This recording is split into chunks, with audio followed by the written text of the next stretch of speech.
देवी और सज्जनों, भाई और बहनों, सभी दर्शकों, मैं आरजे रश्मि शर्मा जेवीपी मीडिया ग्रुप की तरफ से इस वीडियो में आपका स्वागत करती हूँ। ये वीडियो बहुत ही ख़ास है क्योंकि आज मैं जिस हस्ती का इंटरव्यू लेने वाली हूँ, जिनसे आपको रूबरू कराने वाली हूँ, वो जेवीपी मीडिया ग्रुप के गार्जियन हैं। एक ऐसी पर्सनालिटी जिनकी पकड़ हिंदी, अंग्रेज़ी, उर्दू, पंजाबी और सिंधी जैसी बोलियों और भाषाओं में है। ये स्काउट एंड गाइड के क्षेत्र में काफ़ी अग्रणी रहे हैं। इन्होंने काफ़ी योगदान दिया है, जिसकी बदौलत प्रधानमंत्रियों से, इनफैक्ट 3 प्रधानमंत्रियों से इन्हें शील्ड अवार्ड भी प्राप्त हुआ है।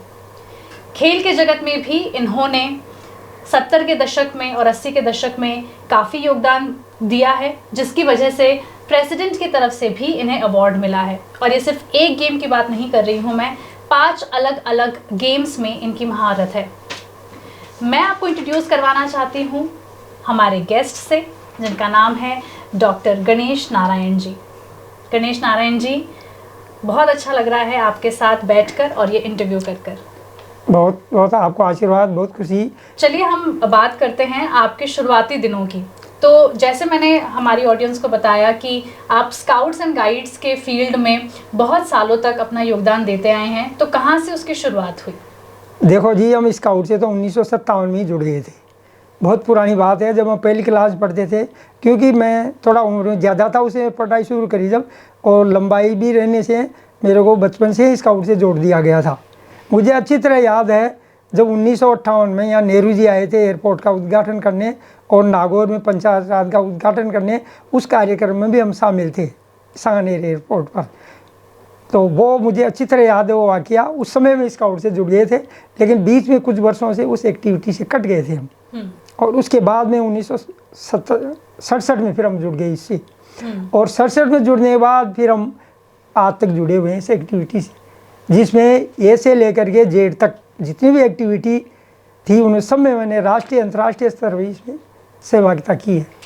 एक अगर भाग को हम देखेंगे तो बहुत लंबा हो जाएगा इसमें, क्योंकि एक ही बात को वर्णन करेंगे तो कम से कम 20-20, 30-30 मिनट से एक बात के लिए। लेकिन सामान्य रूप से आपको ये कहूँगा, मैं स्काउट में छात्र जीवन से लेकर के मेरी सेवा के समय से लेकर के वर्तमान तक आज भी मैं स्काउट से जुड़ा हूँ, और पेंशन के 14 साल बाद भी अभी सक्रिय रूप से स्काउट का कार्यालय का काम बराबर संभाले हुए।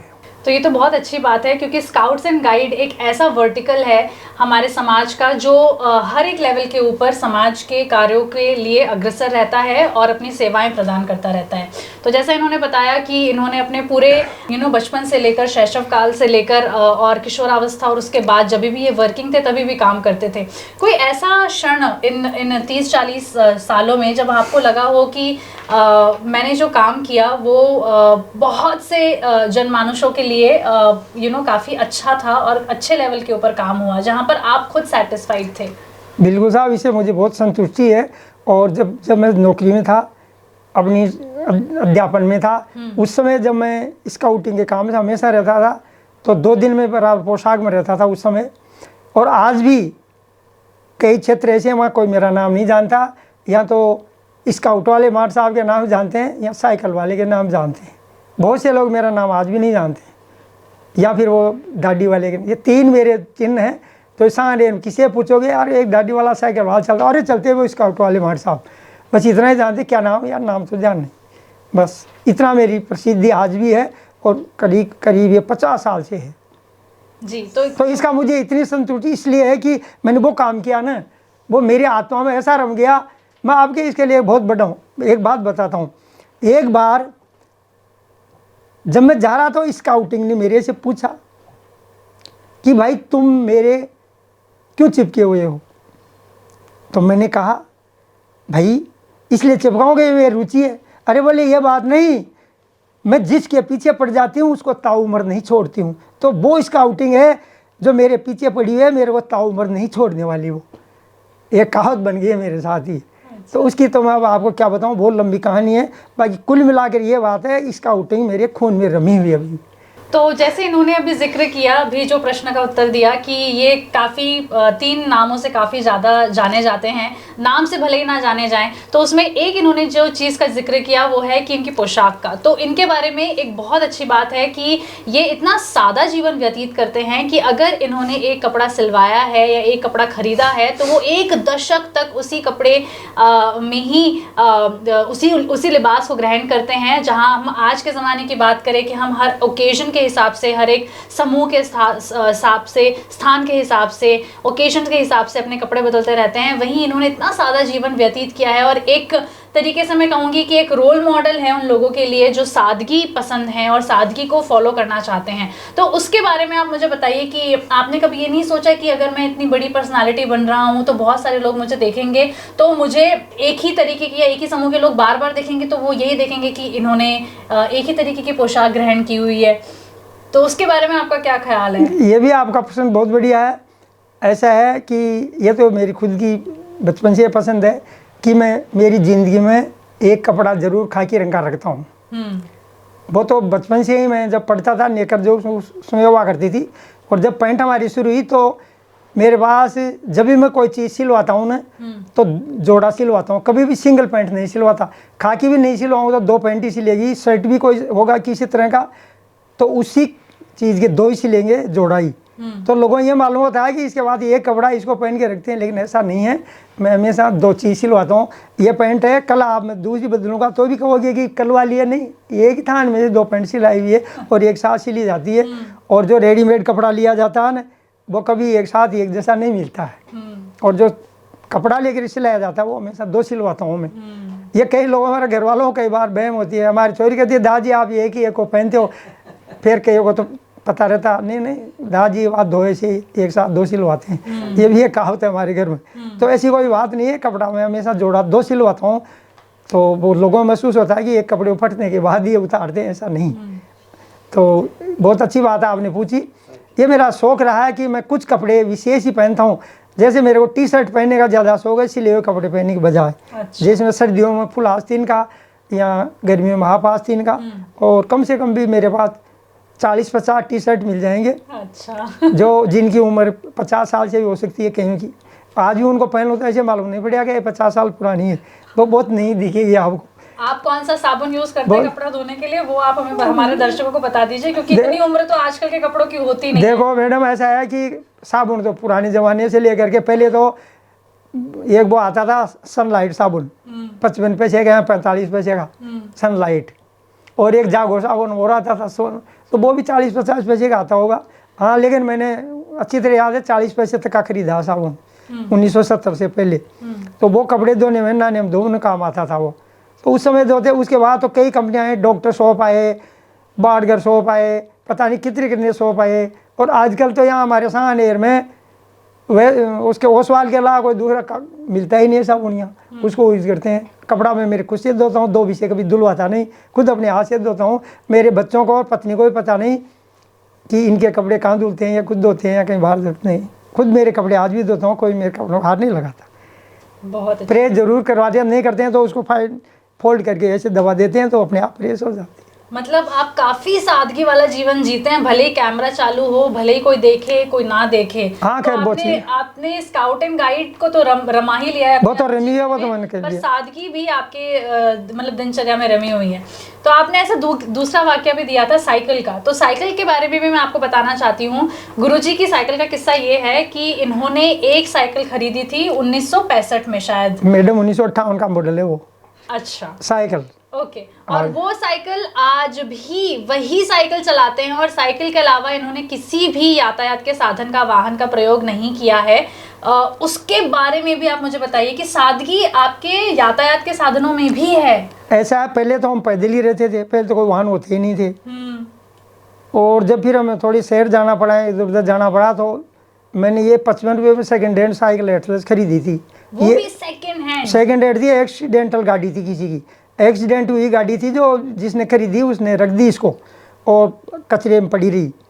तो फिर कोई कबाड़ी को बेचने वाला माल था, तो हमारे एक मित्र थे स्टेशन मास्टर जी के लड़के, तो उन्होंने कहा यार ये फ्रेम में बेचूंगा, गणेश जी आप ले लो। उन्होंने कहा यार इसको पूरी कोई इसमें जोड़ ताड़ के और कर दो ना, बोले कर देंगे, ले लो। फिर ले लिए। फिर स्टेशन मास्टर साहब तो मांगे मेरे से 60 रुपये और मैं दूँ 50 रुपये। तो उनकी पत्नी जिनको मैं माता जी कहा करता था और उन्हें मुझे माँ का प्यार भी दिया, वो ये कहानी अलग है। तो उन्होंने कहा कि बाबूजी बात भी नहीं देंगे। और मेरे को मास्टर साहब बोलती थी, वो शुद्ध शब्दों बिल्कुल मास्टर साहब, आज के लिए मार साहब नहीं बोलते, तो वो शुद्ध बोल के नहीं 55 रुपये दे दो आप। तो चलो बीच की बात हो गई, वो 55 रुपये में वो साइकिल ले लीजिए, नीचे खड़ी देख लेना जाके, आप भी आज नहीं देखी हो तो ये तो बिल्कुल जैसे वो फ्रेम उसका एडर का यूं का यूं है, बाकी तो बदलती रहती है चीजें, टूटता है छोटी मोटी। मुझे लगता है कि मैंने अपनी ज़िंदगी में सिर्फ म्यूजियम्स में ही ऐसी कोई एंटिक चीज़ देखी होगी, पर उसका इस्तेमाल होते हुए और कंटिन्यूसली और प्रतिदिन की हिसाब से इस्तेमाल होते हुए तो आज मेरे को ज़रूर लगता है कि मुझे देखना चाहिए। तो हम फिर से हमारे पहले सवाल की तरफ चलते हैं। जब आपने स्काउट एंड गाइड्स की बात करी, जहाँ पर आपको शील्ड अवार्ड मिला 3 प्रधानमंत्रियों की तरफ से, वो आपके लिए कैसा अवसर था? और 3 प्रधानमंत्री कौन कौन थे, किन किन सालों में आपको ये अवार्ड मिला, उसके बारे में थोड़ी सी देखो वो ऐसा है कि जब मैं स्काउट से जुड़ गया, स्कूल में स्काउट मास्टर ट्रेनिंग के बाद मैं बच्चों को पढ़ाता था। 32 बच्चे हमारे ट्रूप में हुआ करते थे, तो 25 बच्चों को 3-4 स्टेज में तैयार करते थे, फर्स्ट सेकंड थर्ड ऐसे होता था। तो वो काम करते करते मेरे को प्रेरणा मिली, दूसरे लोगों से वो भी सुनते रहते थे कि एक PM शील्ड का कार्यक्रम भी नेशनल हेडक्वार्टर की तरफ से निकलता है, उसमें साल 1.5 साल अच्छा काम करो तो उसमें अवार्ड मिलते हैं।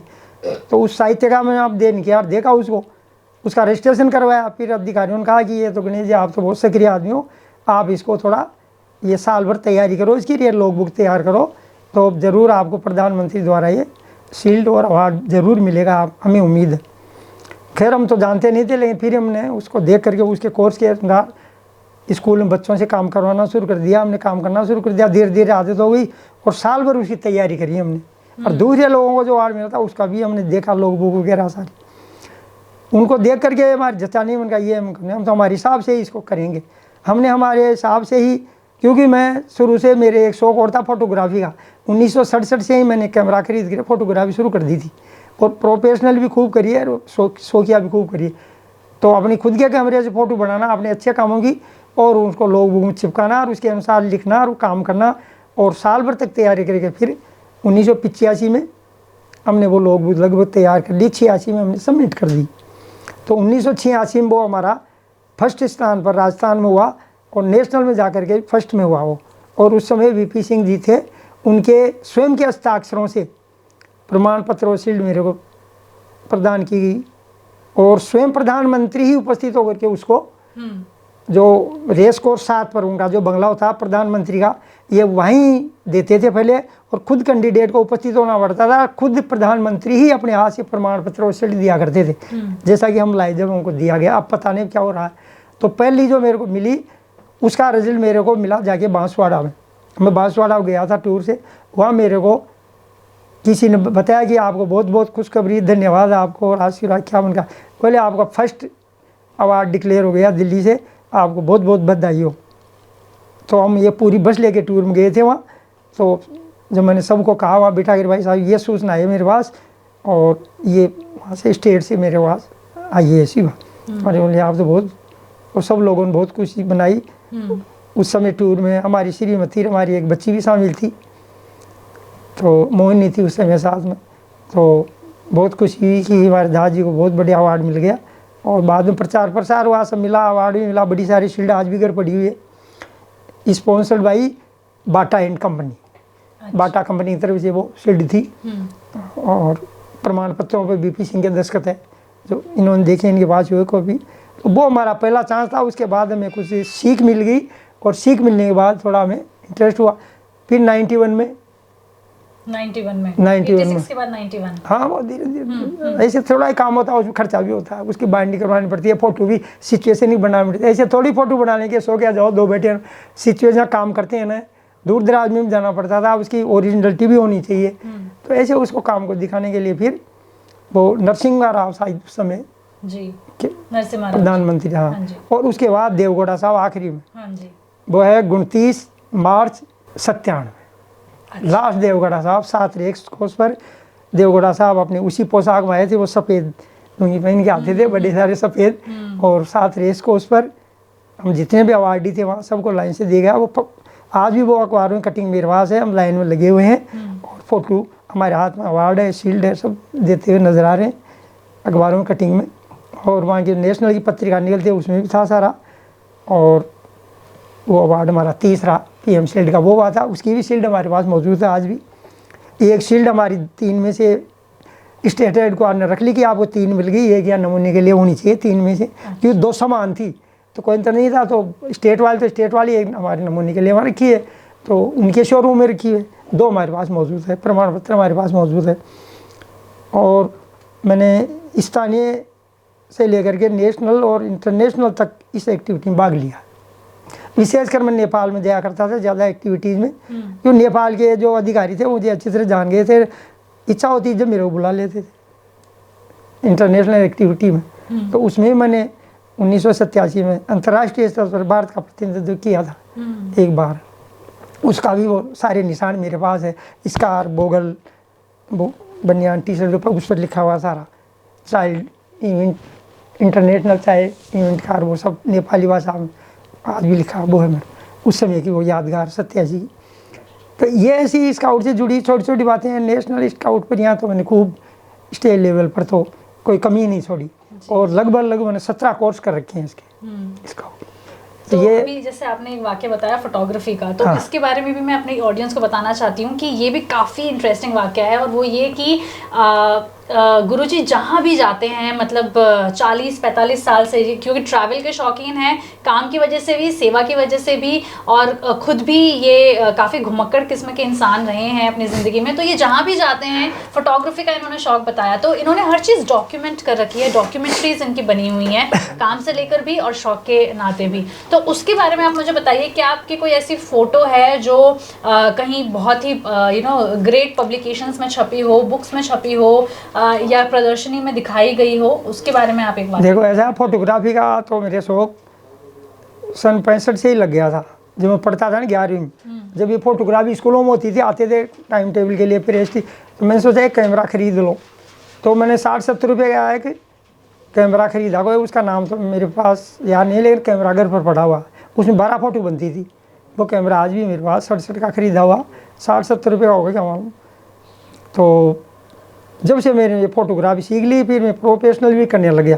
फिर मेरे पास एक दूसरा कैमरा फिर आया, फिर तीसरा आया, फिर चौथा, पाँचवा, 7 कैमरे मेरे पास रहे। और वीडियो कैमरा भी बढ़िया सारा मेरे पास लंबा सारा रहा, उसका भी मैं शादियों वगैरह में काम करता था। एक आदमी भी रखा था, उन्हें वो भी करता था। तो ये फोटोग्राफी का जो मेरा कलेक्शन है ना, वो लगभग मेरे पास 50-60 हज़ार का कलेक्शन है। एक अलमारी जो उसकी फ़ोटोग्राफी का आज भी उसमें कंप्लीट भरी हुई है कैमरों से ही। और उसमें तो ऐसी फ़ोटो हैं जो शायद मैं आज 1 लाख रुपए खर्च करूँ तो भी न उन स्थानों पर जा सकता हूँ, न उन आदमियों को ढूंढ सकता हूँ, क्योंकि उनमें से कई अभी हुई नहीं। कई राज्यपालों के साथ, कई राष्ट्रपतियों के साथ, और भी कई दूसरे स्टेटों में। तो पर्यटन का मुझे बड़ा शौक़ था, क्योंकि हमारे स्काउटिंग में पर्यटन का भी एक हिस्सा होता है। और उसमें एक हाइक प्रोजेक्ट होता है साल में एक बार 6 दिन का, उसमें मेरा हर साल ही सिलेक्शन होता था, क्योंकि काम अच्छा करता था मैं, तो हर आदमी मेरे को आगे रखते थे। तो उसकी वजह से किसी स्टेट में एक कार्यक्रम होता था, वहाँ आना जाना, हमारा प्रकृति में फ़ोटोग्राफी करना, सबके साथ रहना करना, मौज मस्ती। तो ये कलेक्शन सब मेरे पास लगभग, और जानों का कलेक्शन आज भी कोई कमी नहीं है। और शुरू से ये शौक़ है, शौक़ अभी भी है। अभी तो क्या वो रीलों के सब कैमरे बंद पड़े हैं, फिर भी एक छोटा मैंने कैमरा वो चिप वाला खरीद रखा है, निकॉन का कौन सा, अब वो अभी मेरे पास है, उससे मैं फ़ोटोग्राफी कर लेता हूँ थोड़ी, तो लेकर करता कम हूँ। और उसके बाद मैं इस गेम्स के बीच में एक कैरम से भी जुड़ा हुआ, भूल गया था बीच में, 1980 बाद। आज भी मैं राजस्थान टीम का मैनेजर हूँ, परमानेंट ही। और हमारी टीम अब 24 तारीख को बनारस जाने वाली खेलने के लिए, राजस्थान की टीम मैनेजर के रूप में मैं हमेशा जाता हूँ। 26 साल हो गए मेरे को जाते हुए। गेम से भी नाता मेरा जुड़ा हुआ है। अब खेलता नहीं, खूब खेला था पहले में, अब नहीं खेलता, लेकिन मैनेजर के रूप में टीम के साथ बराबर अभी भी लगे हुए हैं। और आज से अजमेर में स्टेट लेवल का कैरम का टूर्नामेंट चल रहा है कल तक। उसमें खैर मैं नहीं जा सका, और 24 को जाऊंगा बनारस। तो ऐसे चलता रहता, उसमें 3-4 बार बाहर जाना पड़ता।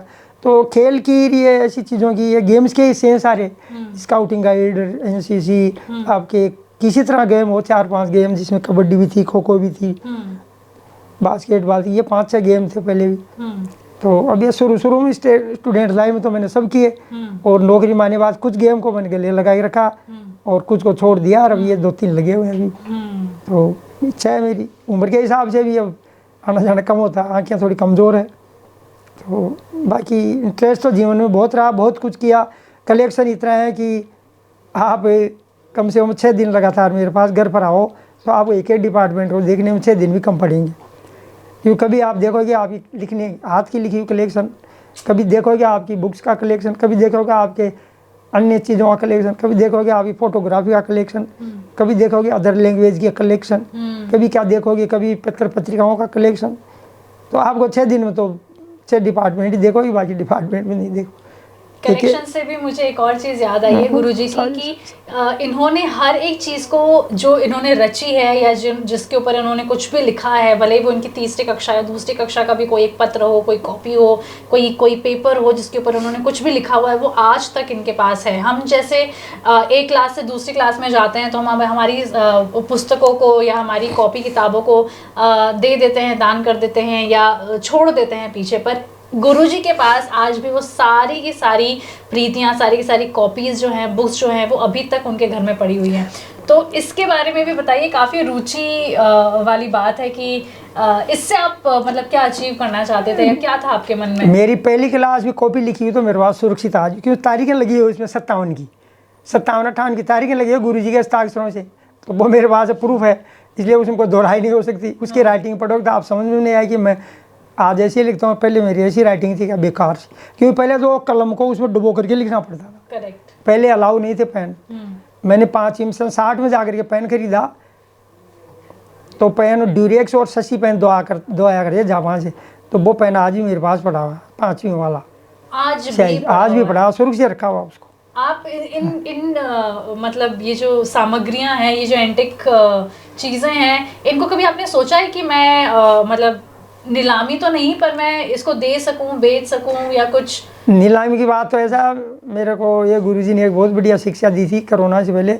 मैंने कहा गुरुजी मेरे पास ये 1500 लेटर है जो मेरे को अब तक प्राप्त हुए हैं, पोस्ट कार्ड, लिफाफे अलग अलग, जब से मैंने लिखना शुरू किया था। तो बोले उनका क्या करें, 2-3 डिब्बे भरे बड़े। बोले भाई उसका अनुभव ये है कि अपने जाने के बाद ये सब इसको चूल्हे में जला देंगे या फेंक देंगे। तो मैंने कहा गुरुजी आपने क्या किया? बोले मैंने तो भैया इसको अभी 6-7 महीने पहले सबको जला दिए। तो मेरे पास 1500 लेटर मेरे को जो प्राप्त हुए थे ना, 1500 से ज़्यादा ही थे पूरे, वो मैंने उनको फिर नष्ट कर दिया थोड़े दिनों बाद। क्यों, कई मित्र मंडली ऐसी होती जो कई चीज़ें ऐसी भी लिखती थी, तो फिर मैंने कहा अच्छी नहीं लगती है परिवारों के बाद में कोई पढ़े देखे इनको। और उन पत्रों में मैंने सबको चेक किया ना, तो जब मैं लिफाफा पढ़ता मेरे जेब में कोई पैसा होता 10 उसमें रख देता था, 1,500-2 हज़ार रुपये उन पत्रों में मेरे को रकम भी बरामद हो गई, निकल गए पैसे उनमें। कोई आता था लिफाफे में पढ़ लिया, यार जेब में 10 रुपये रख दिए, ऐसे पढ़े रहे, भूल गए, बहुत पड़ गया। और करीबन 15,900 पत्र में लिख चुका लोगों को अब तक। आज की संख्या बताऊँ 15,899 की। वो जो नीले कलर के आते थे जिनको चिपकाया जाता था, वैसे वाले नहीं, पहले पोस्ट कार्ड, वो अंतर्देशीय पत्र लिफाफे आते हैं, वैसे पत्र आते थे मेरे पास। और ये जो अपने होली दिवाली के नए साल के वो भी आते थे। तो मेरे पास अभी से नहीं, विदेशों की विदेशी मेरे जो मित्र कई जगह रहते हैं, उन्होंने भी मुझे लेटर लिखे हैं। फौजी भाई ऐसे थे, मिलिट्री अफसर है, वो अभी भी नहीं है दुनिया में, कई कारगिल में चले गए, वो भी थे, शिष्य भी थे मेरे, उनके भी लेटर मेरे पास आते थे। आज भी मैंने नमूने के लिए वो गवर्नमेंट के मिलिट्री के जो लिफाफे हैं उन पर वो तिरंगा का वो बंधा हुआ कपड़े का वो भी है, कुछ रखे 1-2, कुछ मेरा वहाँ से आपका वो है ना, वो कौन सा वो दक्षिणी ध्रुव, वहाँ भी मेरे कुछ शिष्य वहाँ गए थे 6 महीने के लिए शोध के लिए, वहाँ से भी कुछ पत्र लिखे थे, उनका भी एक नमूना में रखा हुआ कि मेरा एक शिष्य है जो उन्होंने मुझे वहाँ से भी लेटर लिखा। तो ऐसे कुछ रखे भाई, सब नष्ट कर दिए। और जितनी भी डायरियाँ मेरे पास है, लेटर मैंने डिस्पैच किए, सबकी डायरियों का इतना ढेर लगा वो। और रोज़ किसी को फ़ोन करता हूँ तो किसको क्या फ़ोन करता हूँ उसकी डायरियों का एक डिब्बा भरा। जब मैंने फ़ोन करना शुरू किया, जब से लेकर के कल शाम तक का रिकॉर्ड आप देख सकते हो। आप लिखते हो कि मैंने, हाँ, मैंने आज आपको फ़ोन किया था, आपका नाम और नंबर, बस तारीख लग गई है। ऐसे सबको रोज़ का रोज़ डेली, ऐसे पत्रों का रिकॉर्ड, पत्र किसी को लिखा तो नंबर लगा दिया, तारीख लगी। जो आ गया लेट उसे इतनी मेहनत किस लिए, मतलब आपने इतना डॉक्यूमेंट करके? नहीं, मेरे को मेहनत कहाँ होती थी, रूटीन का काम था, शाम को खाना खाने बैठना 10-15 हम मिनट। जैसे आज 10-15 कॉल करते हैं, हम तो कभी सोचते ही नहीं है, तो आपने कैसे सोचा कि इसको लिखने की भी मेहनत? मेरे पास जो मेरा जो 24 घंटे का सोने के अलावा जो कार्यक्रम था ना, वो नौकरी के टाइम में तो ऐसा फिक्स था कि हर काम रोज हो जाता था, फिर भी नींद अच्छी आती थी, कोई तकलीफ नहीं, मेरे को रूटीन में आ गया। जीवन में ये चीज़ें जम गई शरीर में, अब ये छूटती नहीं है। अच्छा, ये देखो आप, अगर मैं पेन रखता हूँ तो रखता ही हूँ, मैं बिना पेन के तो घर से निकलता ही नहीं, कभी नहीं निकलता पेन, मेरा सिद्धांत है। और एक पेन बैग में, एक जेब में, क्या मालूम इमरजेंसी में दूसरा काम आता है, किसी को देना पड़ जाए।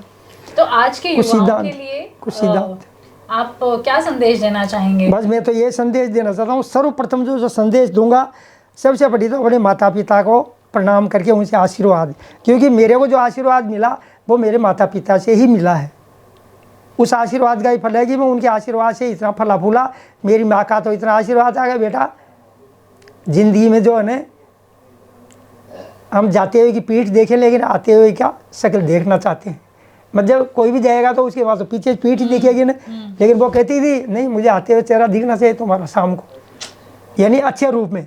बदनामी लेके मत आओ घर में, अच्छा काम करके आओ जिसे तुम्हारे वो गले लगाए कोई। बदनामी करके जाएंगे बाद में, यहाँ तो आगे वहाँ चोरी कर लाए तो वो तो पीठ ही है ना। तो ऐसे मेरी माँ का आशीर्वाद मेरे को ज़बरदस्त मिला हुआ है, उस आशीर्वाद की मेहरबानी है। और मेरी तो माँ तो कुछ कह भी गई थी जो मुझे नहीं करना चाहिए यहाँ भी, तो जो मेरी माँ के शब्द हैं वो आज भी फलीभूत हो रहे। मेरे पास 3 चीज़ ऐसी है जो मेरे है पास है, वो किसी को दिखती नहीं है, और कोई देखने की कोशिश करता है तो दिखती भी नहीं है, और वो मुझे मालूम है। उन तीनों चीज़ों के अनुसार मेरी जीवन चल रही है, और वो तीनों चीज़ें मेरे को बारी बारी से ही ले जाएगी ऊपर। वो 3 चीज़ मेरे पास है आशीर्वाद के रूप में, वो कभी ख़त्म नहीं होगी। वो मेरी माँ का आशीर्वाद है। मेरी माँ तो गई 99 में, लेकिन उनकी दी हुई 3 चीज़ मेरे पास आज भी है, और वो तीनों चीज़ें ही मेरे को आज जिंदा रखी है। और वो तीनों चीज़ें बिल्कुल 100% सटीक है, जो आपको मैं भी नहीं बता सकता।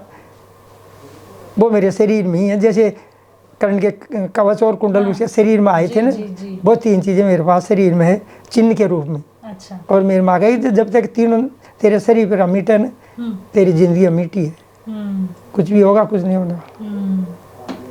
तो वो दी हुई चीज़ आशीर्वाद है उनका। तो आपको अब क्या बताऊँ, आप तो बच्ची के समान हो, बहुत बहुत आपको आशीर्वाद। और मेरे लिए तो यही बात है कि आप सभी लोगों की दुआएं मेरे लिए अच्छी है, तो मैं भी इस दुनिया में चलता रहूँ, देखता रहूँ, आप लोगों को प्यार बांटता रहूँ, बड़ों से आशीर्वाद लेकर के आपको दे जाऊँ, और जेब खाली करके घर जाऊँ, फिर दूसरे दिन भर के लिए और फिर दे जाऊँ, किसी को बांट दूँ। ये सब चीज़ें चलती रहे, बहुत बढ़िया है। बताने को तो अभी एक पॉइंट देखें तो एक दिन में नहीं पूरी हो। बाकी शॉर्ट एंड स्वीट सबसे बड़ी बात यह है कि जीवन में आदमी का उद्देश्य होना चाहिए कि आज मुझे घर से प्रताप नगर जाना है, इतने आदमियों से मिलना है तो मिलना ही है। अगर मैं कह दूं घर से तो मैं तो प्रताप नगर जाऊंगा और सांगनेर में आकर के वो चाय द्वारा बैठे गपशप करके अखबार पढ़ के घर चले गए, तो वो सिद्धांत नहीं माना, उद्देश्य पूरा नहीं माना, तो सिद्धांत से विचलित हो गए तो हमारी जबान खराब होगी ना। तो ऊपर वाले देखते हैं यार झूठ बोलता, जाना था इसको प्रताप नगर सांगनेर में, तो प्रताप नगर में भी 3-4 लोगों से मिलना, तो मिल करके मुझे जाऊँगा। और यहाँ भी आना था, यहाँ भी आ गया, आपसे मिलना था, आपसे मिल लिया। कि ज़िंदगी के मेरे कुछ उसूल बने हुए हैं, इन उसूलों की वजह से मुझे ज़िंदगी में कष्ट भी इतने मिले कि मैं उसका वर्णन भी नहीं कर सकता आपको। मैंने 18-18, 20-20 घंटे कार्यालय में बैठे काम किया और कोई शिकन नहीं मुझे। मैंने ना जो 3-3 दिन भूख को भी कंट्रोल करके और ऐसा महसूस किया कि शायद मैंने अभी खाना खाया। मेरी उम्र में मैंने ये अनुभव भी बहुत वर्षों तक किया। 3 दिन नहीं खाना खाया ना तो भी काम करता रहा, लेकिन महसूस नहीं हुआ कि मैंने खाना खाया है कि नहीं खाया, क्योंकि ये सब देन है, अभ्यास से होती है चीज़। बिना अभ्यास कुछ भी नहीं हो सकता। लिखने का भी अभ्यास होता है, पढ़ने का अभ्यास होता है, हर चीज़ का आप अभ्यास कर लो। आप बोलने वाली है, मैं इतना नहीं बोल सकता, क्योंकि मैं तो स्कूल में 40 मिनट पीरियड में पढ़ता था बच्चों को, तो वो 40 मिनट निश्चित थी। 41 मिनट लगते तो घंटी बजाते थे चपराज। फिर दूसरी क्लास में जाओ, फिर गणित पढ़ाओ, फिर हिंदी पढ़ाओ, फिर सामाजिक ज्ञान पढ़ाओ, सब्जेक्ट हर 3 पीरियड में सब्जेक्ट बदले तो दिमाग ही बदल गया फिर। तो ऐसा हो तो, लेकिन वो भी एक 40 मिनट का उद्देश्य था। आप भी ऐसा उद्देश्य बनाओ कि मेरे को स्पीच करनी है, माइक पर खड़ा होना है, तो मेरे को भाई 20 मिनट ही बोलना है, तो 20 मिनट ही बोलो। 21 मिनट भले सोना ही मिल रहा हो, लेकिन उसको बंद कर दो। फिर तो मोदी जी को बोल दो धन्यवाद।